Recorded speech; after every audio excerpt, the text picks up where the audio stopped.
بالله من شرور أنفسنا ومن سيئات أعمالنا أما بعد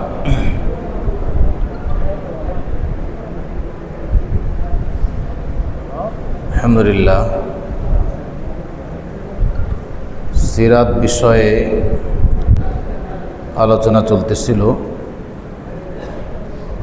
মাঝে আমাদের হজ, কোরবানি ইত্যাদি বিষয়ে আলোচনা হয়েছে। তখন যেহেতু এই বিষয়ের আলোচনা প্রাসঙ্গিক ছিল, তো সিরাতের আলোচনা আমরা শেষ দিকে প্রায়। তো আমাদের আলোচনা চলতেছিল তাবুক যুদ্ধ সম্পর্কে। নবী করিম সাল্লাল্লাহু আলাইহি ওয়াসাল্লাম নিজে অংশগ্রহণ করে যেই যুদ্ধগুলো করেছেন, জিহাদ করেছেন, তার মধ্যে শেষ এই লড়াই ছিল। তো এই লড়াই সম্পর্কে মোটামুটি আমাদের আলোচনা হয়েছে যে রাসূলুল্লাহ সাল্লাল্লাহু আলাইহি ওয়াসাল্লাম ওই রোমানদের সীমান্ত এলাকায় তাদের হুমকি ধামকির কারণে গিয়েছিলেন। এরপর তারা রাসূলুল্লাহ সাল্লাল্লাহু আলাইহি ওয়াসাল্লামের মোকাবেলায় লড়াই করতে আর আসেনি। তো বেশ কিছুদিন রাসূলুল্লাহ সাল্লাল্লাহু আলাইহি ওয়াসাল্লাম ছিলেন, তারপরে ফিরে আসছেন। তো ওই সময় ফেরার সময় মসজিদে জেরার, যেটা মদিনার অদূরে কুবা মসজিদের কাছে তৈরি করা হয়েছিল, সেই মসজিদকে ভাঙ্গার নির্দেশ দিয়েছেন, যেটার ব্যাপারে কোরআনের মধ্যে আল্লাহ রাব্বুল আলামিন ইরশাদ করেছেন, লা তাকুম ফিহি আবাদা, এটার মধ্যে কখনো দাঁড়াইবা না। কারণ সেই মসজিদ মুনাফিকরা বানিয়েছিল মুসলমানদের বিরুদ্ধে প্রোপাগান্ডা, ষড়যন্ত্র ইত্যাদি করার জন্য। তো নবী করিম সাল্লাল্লাহু আলাইহি ওয়াসাল্লাম সাহাবীদেরকে পাঠিয়ে ওই মসজিদ সেটাকে ভেঙে দিয়েছিলেন। কারণ যেটা মুসলমানদের ক্ষতি করার জন্য, বিভেদের জন্য, কুফরি প্রতিষ্ঠার জন্য তৈরি করা হয়, সেটা মসজিদ নাম দিলেও ওটা মসজিদের হুকুম না, ওটাকে মসজিদে জেরার বলা হয়। আর মুসলমানদের দরকার হলো মসজিদ তাকওয়া, যেটার মধ্যে তাকওয়ার চর্চা হয়, উসসিসা আলা তাকওয়া, যেটা তাকওয়ার উপর নির্মিত, সেটা দরকার। তো নবী করিম সাল্লাল্লাহু আলাইহি ওয়াসাল্লাম রমজান মাসে তাবুক থেকে মদিনায় ফিরে আসছিলেন। ওই সময় রাসূলুল্লাহ সাল্লাল্লাহু আলাইহি ওয়াসাল্লামের কন্যা উম্মে কুলসুম রাদিয়াল্লাহু আনহা, তার ইন্তেকাল হয়। তো সফর থেকে এসেই এই ঘটনার মুখোমুখি হলেন। একদিকে নবী করিম সাল্লাল্লাহু আলাইহি ওয়াসাল্লামের নিজের কন্যার দুনিয়া থেকে বিদায় নেওয়ার কষ্ট ছিল, উম্মে কুলসুম তিনি চলে গেলেন রাদিয়াল্লাহু আনহা। অপরদিকে তিনি ছিলেন হযরতে ওসমান রাদিয়াল্লাহু আনহুর দ্বিতীয়, প্রথম কন্যাকে বিবাহ দেওয়ার পরে তিনি তো ইন্তেকাল করলেন বদরের যুদ্ধ থেকে যখন ফিরছিলেন তখন। এরপরে রাসূলুল্লাহ সাল্লাল্লাহু আলাইহি ওয়াসাল্লাম এই কন্যাকেও ওসমান রাদিয়াল্লাহু আনহুর সাথে বিবাহ দিয়েছিলেন, দ্বিতীয় কন্যা। তো তারও ইন্তেকাল হয়ে গেল তাবুক যুদ্ধ থেকে যখন ফিরলেন। একদিকে আনন্দের বিষয় ছিল, একই সাথে বেদনা বিষয়ও ঘটল। তো নবী করিম সাল্লাল্লাহু আলাইহি ওয়াসাল্লাম তার কন্যা চলে গেছেন, এই জন্য তো পেরেশান ছিলেন, দুঃখিত ছিলেন। একই সাথে হযরত ওসমান রাদিয়াল্লাহু আনহুর স্ত্রী চলে গেছেন, এটাও একটা বেদনার কারণ ছিল। তখন নবী করিম সাল্লাল্লাহু আলাইহি ওয়াসাল্লাম তাকে সান্ত্বনা দিয়ে বলেছিলেন, যদি আমার আরও কন্যা থাকতো, তৃতীয় কোনো কন্যা থাকতো, তাহলে আমি তাকেও ওসমান রাদিয়াল্লাহু আনহুর বিবাহে দিতাম। এই কারণে ওসমান রাদিয়াল্লাহু আনহুকে বলা হয় জিন্নুরাইন, দুই নূরওয়ালা। রাসূল সাল্লাল্লাহু আলাইহি ওয়াসাল্লামের দুই কন্যা ওয়ালা, দুই নূরওয়ালা। এর থেকে এটাও বোঝা যায় যে ওসমান রাদিয়াল্লাহু আনহুর মর্যাদা এবং তার আখলাক, তার জীবন চরিত কত দামি ছিল যে নবী করিম সাল্লাল্লাহু আলাইহি ওয়াসাল্লাম বলতেছেন, তৃতীয় কন্যা থাকলেও তোমার বিবাহে দিতাম। তিনি ছিলেন ওসমান রাদিয়াল্লাহু আনহু। আল্লাহ রাব্বুল আলামিন হযরত ওসমান রাদিয়াল্লাহু আনহুকে এই ভাগ্য দান করেছিলেন। এটা একটা ভাগ্য, রাসূলের দুই কন্যার স্বামী। কন্যা বিবাহ দেয় কার কাছে? সাহাবায়ে কেরাম রাদিয়াল্লাহু আনহুম সকলেই ছিলেন শ্রেষ্ঠ, সমস্ত উম্মতের মধ্যে সর্বশ্রেষ্ঠ। সমস্ত সাহাবায়ে কেরাম তাদের আদালত, তাদের নির্ভরযোগ্যতা স্বীকৃত। সমস্ত উম্মতের মধ্যে তারা শ্রেষ্ঠ, তাদের আদালত প্রমাণিত, তাদের মোহাব্বত ঈমান, তাদের শত্রুতা গোমরাহি এবং তাদের বিরোধিতা দুনিয়া এবং আখিরাতের ক্ষতির কারণ। তাদের সমালোচনা, এটা সমালোচকের সমালোচিত হওয়ার কারণ, দুনিয়াতে সে সমালোচিত হইতেই থাকে। এরকম সম্মান আল্লাহ রাব্বুল আলামিন সাহাবায়ে কেরামকে দান করেছেন এবং ঘোষণা দিয়েছেন, তাদের প্রতি আমি রাজি, আল্লাহ তাআলা রাজি খুশি। এই পুরো সাহাবায়ে কেরামের জামাতই তো ছিলেন উম্মতের মধ্যে সর্বশ্রেষ্ঠ। তাদের মধ্যে মেয়ের জামাই হিসেবে গ্রহণের জন্য আরও বিশেষ বৈশিষ্ট্যই বোঝা যায় ওসমান রাদিয়াল্লাহু আনহুর। হযরত ওসমান রাদিয়াল্লাহু আনহু এরকম ভাগ্যওয়ালা যে রাসূলুল্লাহ সাল্লাল্লাহু আলাইহি ওয়াসাল্লাম বলতেছেন, আমার তৃতীয় কন্যা থাকলে তোমার বিবাহে দিতাম। এই কথাটা আমাদের স্মরণ রাখার মতো, যে তার সম্মান, তার মর্যাদা আরও অনেক দিক থেকে তো আছেই। রাসূলের দৃষ্টিতে কেমন ছিল যে তৃতীয় কন্যা থাকলেও দিতেন, এটা একটা চিন্তার বিষয়।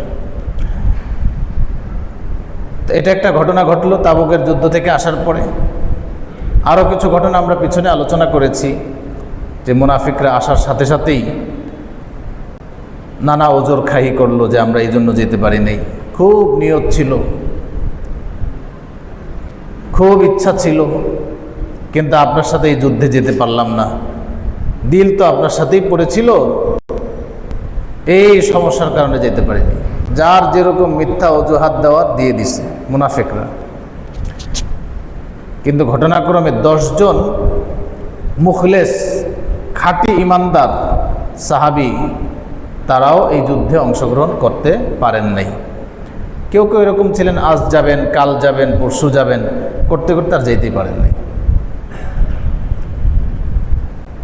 তো ওনাদের বিষয় পিছনে কিছু আলোচনা হয়েছে, আলোচনা আরও কিছু দিক আছে। তার মধ্যে একটা হলো, এই 10 জন সাহাবীর মধ্যে 10 জনই রাসূল সাল্লাল্লাহু আলাইহি ওয়াসাল্লাম আসার পরে নিজেদের ভুল স্বীকার করে নিলেন। এটা হলো তাদের 1 নম্বর বিষয়, যে আমাদের ভুল ছিল, আমরা কোনো ওজর ছাড়াই যুদ্ধে অংশগ্রহণ করি না। এই যুদ্ধে সকলের অংশগ্রহণ করা জরুরি ছিল, ওজরগ্রস্ত ছাড়া। তো বললেন যে আমরা ওজর ছাড়াই অংশগ্রহণ করি নাই। তার মধ্যে 10 জনের মধ্যে 7 জন স্বীকারোক্তির সাথে সাথে নিজেদেরকে মসজিদের পিলারে বেঁধে নিছেন শাস্তিস্বরূপ, এবং বলেছেন তওবা কবুল না হইলে তারা এখান থেকে যাবেন না।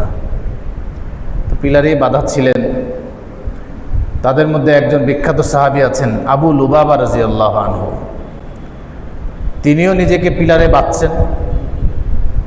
7 দিন পর্যন্ত পিলারে বাঁধা ছিলেন। নামাজের সময় শুধু খুলে দেওয়া হতো, নামাজ পড়ে আবার পিলারে নিজেদেরকে বেঁধে রাখতেন।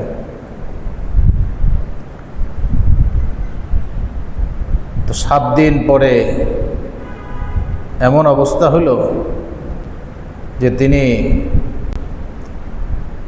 বেহুশ হয়ে পড়ে গেলেন। ওই সময় আল্লাহ রাব্বুল আলামিনের পক্ষ থেকে তওবা কবুলের আয়াত নাজিল হয়ে গেছে, যে এই 7 জনের তওবা কবুল হয়ে গেছে। আল্লাহ রাব্বুল আলামিন আয়াত নাজিল করে তওবা কবুলের ঘোষণা দিছেন। তাহলে তওবা কেমন ছিল? আমরা তো মাঝে মধ্যে তওবা করি, এমন তওবা নিজেরই ইয়াকিন হয় না যেটা কবুল হবে কিনা। এজন্য সম্ভবত হাসান বসরি রাহিমাহুল্লাহ, হুবহু মনে নেই, আমরা তাফসীর ইবনে কাসির থেকে একটা বর্ণনা দেখাইছিলাম যে এরকম বিখ্যাত কেউ বলেছেন যে আমাদের তওবার অবস্থা তো এরকম, সেই তওবার জন্য তওবা করা উচিত। আর তাদের তওবা কেমন ছিল? আয়াত নাজিল হয়ে গেছে যে আল্লাহ রাব্বুল আলামিন তওবা কবুল করেছেন। আবু লুবাবা রাদিয়াল্লাহু আনহু তিনি বললেন যে তওবা কবুল হয়েছে, ঠিক আছে, কিন্তু যতক্ষণ রাসূলুল্লাহ সাল্লাল্লাহু আলাইহি ওয়াসাল্লাম নিজে না খুলবেন আমি আমার বাঁধন খুলব না। অর্থাৎ রাসূল সাল্লাল্লাহু আলাইহি ওয়াসাল্লাম খুশি, তওবা কবুল হয়েছে, এখন খুশি, আমাদের প্রতি সন্তুষ্ট, এই সন্তুষ্ট হয়ে আমাদের রশি খুললে আমি খুলব, নাইলে খুলব না। পরে রাসূল সাল্লাল্লাহু আলাইহি ওয়াসাল্লাম নিজ হাতে তার রশি খুলে দিলেন। তখন তিনি নবী করিম সাল্লাল্লাহু আলাইহি ওয়াসাল্লামের কদমে এসে বললেন যে তওবা তো কবুল হয়েছে, এখন আমি শুকরিয়া স্বরূপ আমার সমস্ত মাল আল্লাহর রাস্তায় দান করে দিতে চাই। এত বোঝায় তওবা কি ছিল, যে সম্পদই তো মানুষের কাছে বেশি প্রিয়, অনেক সময় জীবনের চেয়েও বেশি প্রিয় হয়ে যায়। সম্পদ পুরোটা দিয়ে দিতে রাজি। তো নবী করিম সাল্লাল্লাহু আলাইহি ওয়াসাল্লাম বললেন যে না, পুরোটা দেওয়ার দরকার নেই, 1/3 যথেষ্ট, বাকিটা তোমার কাছে রাখো, 3 ভাগের 1 ভাগ দাও। 3 ভাগের 1 ভাগ দান করে দিলেন।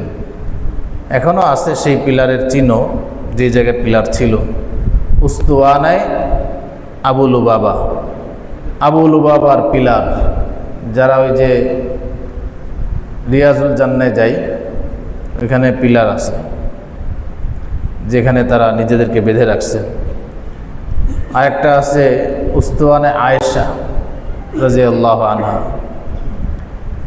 ওই বরাবর নবী করিম সাল্লাল্লাহু আলাইহি ওয়াসাল্লাম নফল নামাজ, সুন্নত ইত্যাদি পড়তেন, মসজিদের মধ্যেও নফল পড়তেন। পরবর্তীতে সাহাবায়ে কেরাম রাদিয়াল্লাহু আনহুমের মধ্যে অনেকেই ওই জায়গাটাকে নামাজের জন্য বিশেষভাবে নির্বাচন করতেন। এখন তার ওই সুযোগ নেই, কোনো রকমে রিয়াজুল জান্নায় ঢোকার সুযোগ হয় সব মানুষের মধ্যে, 2 রাকাত নামাজ পড়ে বের হয়ে যেতে হয়। তারপরও অনেকে রিয়াজুল জান্নাটা চেনে না, রিয়াজুল জান্নার অংশ বেশি না, একদম সামনেও না, মানে পিলারের সামনেও না, ওইখানে অনেকে নামাজ পড়ে। আবার 2 পিলারের মাঝখানে, মূলত পিলারের পিছনেও না, নির্দিষ্ট জায়গা আছে রাসূল সাল্লাল্লাহু আলাইহি ওয়াসাল্লামের রওজা থেকে মিম্বার পর্যন্ত। তো যাই হোক, এই ছিল তাদের তওবা, সাহাবায়ে কেরাম রাদিয়াল্লাহু আনহুম আজমাইন। এখন রইল 3 জন, কাব ইবনে মালিক, মুরারা ইবনে রবি', হিলাল ইবনে উমাইয়া রাদিয়াল্লাহু আনহুম, এই 3 জন। তারা নিজেদেরকে বাঁধেন নাই, স্বীকার করছেন যে বিনা ওজরে ছিলাম না, কিন্তু নিজেদেরকে আর বাঁধেন নাই। নবী করিম সাল্লাল্লাহু আলাইহি ওয়াসাল্লাম তাদের ব্যাপারে ফয়সালা দিয়ে দিয়েছেন, কেউ তাদের সাথে কথাও বলবা না, সালামও দিবা না, উঠা বসা সব কিছু নিষেধ, যতক্ষণ না আল্লাহ তাআলার হুকুম আসে। তার মধ্যে মুরারা ইবনে রবিআ, হেলাল ইবনে উমাইয়া রাদিয়াল্লাহু আনহুমা, তারা এই ঘোষণা শোনার পরে তো ঘরের মধ্যেই ছিলেন, বের হন না। ওইখানে কান্নাকাটি, রোনাজারি, মানে এতটাই ভেঙে পড়ছেন যে রাসূলুল্লাহ সাল্লাল্লাহু আলাইহি ওয়াসাল্লাম অসন্তুষ্ট। তাদের কাছে এর চেয়ে দামি কিছু ছিল না। তো ঘর থেকেই বের হইতেন না। আর কাব ইবনে মালিক রাদিয়াল্লাহু আনহু, তিনি আবার শক্ত দিল ছিলেন তুলনামূলক অন্যদের। তো উনি বাজারেও যাইতেন, মসজিদে নববীতেও যাইতেন, আর চোখে দেখতেন রাসূল সাল্লাল্লাহু আলাইহি ওয়াসাল্লামকে তাকায় কিনা, তাকান কিনা রাসূল সাল্লাল্লাহু আলাইহি ওয়াসাল্লাম। তো কষ্ট তো ছিল দিলে, কিন্তু এতটুকু শক্ত ছিলেন যে বাজারেও যেতেন, বাগানেও যেতেন, মসজিদে নববীতেও আসতেন। তো মাঝখানে একটা বড় ঘটনা ঘটে গেছে। বনু গাসসান, যারা মুসলমানদের প্রতিপক্ষ ছিল, তো গাসসানের এরা ছিল খ্রিস্টান। তো সেখানের যে গভর্নর ছিল, গভর্নর একজন ব্যবসায়ীর মাধ্যমে কাব ইবনে মালিকের কাছে একটা চিঠি পাঠাইছে। যে চিঠির মধ্যে এটা ছিল যে আমি জানতে পারছি তোমার মনিব তোমার সাথে মন্দ আচরণ করেছে,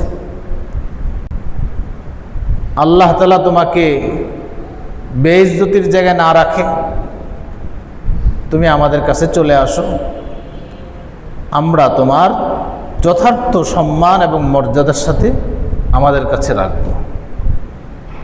এই চিঠি পাঠাইছে। কাব ইবনে মালিক রাদিয়াল্লাহু আনহু, তিনি এই চিঠি পেয়ে নিজেকে আর ধরে রাখতে পারেন নাই যে আমার কাছে চিঠি পাঠাইছে, আমাকে এত নিচু মনে করতেছে যে আমি খ্রিস্টানদের সাথে মিলে যাব, তাদের কাছে চলে যাব, তাদের থেকে ইজ্জত সম্মানের আশা নিয়ে তাদের কাছে যাব। আমার ঈমান এত দুর্বল মনে করছে তারা। তো নিজের উপর আফসোস করে তিনি প্রচণ্ড ক্রন্দন করতে লাগলেন। এখনকার যুগের মানুষ হলে অমুক দেশের বাদশাহ, শাসক চিঠি পাঠাইছে, কত সম্মান আমাকে দিচ্ছে, তাড়াতাড়ি চলে যাই। নিজের ঈমান, নিজের আমলের কোনো ফিকির নেই। তাদের তো এটাকেও তারা একটা পরীক্ষা মনে করছে, যে তো ভয়াবহ পরীক্ষা। এরপরে তিনি আরও অনেক বিচলিত হইলেন, অনেক পেরেশান হইলেন। এভাবে 50 দিন কেটে যাওয়ার পর আল্লাহ রাব্বুল আলামিন আয়াত নাজিল করলেন, ওয়ালাস সালাসাতিল্লাযীনা খুল্লিফু, ওই 3 জন যারা পিছনে রয়ে গেছিল, এরপরে আয়াত নাজিল করে তাদের তওবার ঘোষণা দিলেন। বললেন যে সুম্মা তাবা আলাইহিম লিয়াতুবু ইন্নাল্লাহা হুয়াত তাওয়াবুর রহিম। তো আল্লাহ রাব্বুল আলামিন তাদের তওবাকে কবুল করেছেন যাতে তারা ভবিষ্যতে আল্লাহ তাআলার দিকে ফিরে। তওবার আয়াত নাজিল হয়ে গেছে। আগে 7 জনের, এখন 3 জনের। এইভাবে তওবার আয়াত যখন নাজিল হইল, হযরত কাব রাদিয়াল্লাহু আনহু বললেন যে আমি, আল্লাহ তাআলা আমার তওবা কবুল করছেন, আমিও আমার সম্পদ সব আল্লাহর রাস্তায় দিয়ে দিতে চাই। রাসূল সাল্লাল্লাহু আলাইহি ওয়াসাল্লাম বললেন যে না, সব দেওয়ার দরকার নেই, কিছু খরচ করো, কিছু খরচ করো। সেখান থেকেই তওবার সাথে এই বিষয় আসছে যে তওবা যখন আমরা করব, কিছু মালও খরচ করব, তাহলে তওবা আরও মজবুত হয়। অন্যথায় তওবা করলাম, মাল খরচ করি না, তো তওবাও অত সুন্দর হয় না। খাঁটি তওবা হইলে দিল থেকেই সম্পদ আল্লাহর রাস্তায় শুকরিয়া স্বরূপ খরচ করতে মনে চায়। তো এটাও একটা তওবার জন্য একটা আমল, যেটা সালাফ থেকে, পূর্বসূরি থেকে পাওয়া যায়। এরপরে এই বছর তো মোটামুটি এই বিষয়গুলো ছিল। এই তাবুক যুদ্ধের পরে ব্যাপকভাবে বিভিন্ন গোত্রের প্রতিনিধি দল নবী করিম সাল্লাল্লাহু আলাইহি ওয়াসাল্লামের কাছে আসা শুরু হইল। যেটা কোরআনের মধ্যে আসছে, ওয়ারাইতান নাস ইয়াদখুলুনা ফি দীনিল্লাহি আফওয়াজা, দলে দলে ঢুকবে। তো এই সমস্ত প্রতিনিধি দল যে আসছে তাদের নিয়ে মজার মজার ঘটনা আছে। রাসূল সাল্লাল্লাহু আলাইহি ওয়াসাল্লাম তাদের সাথে কী আচরণ করছেন, তারা এসে কি করছে, কার কি অবস্থা ছিল, এটাও আমাদের জন্য অনেক বড় শিক্ষণীয় বিষয়। এটা নিয়ে ইনশাআল্লাহ আগামী পর্বে আলোচনা হবে।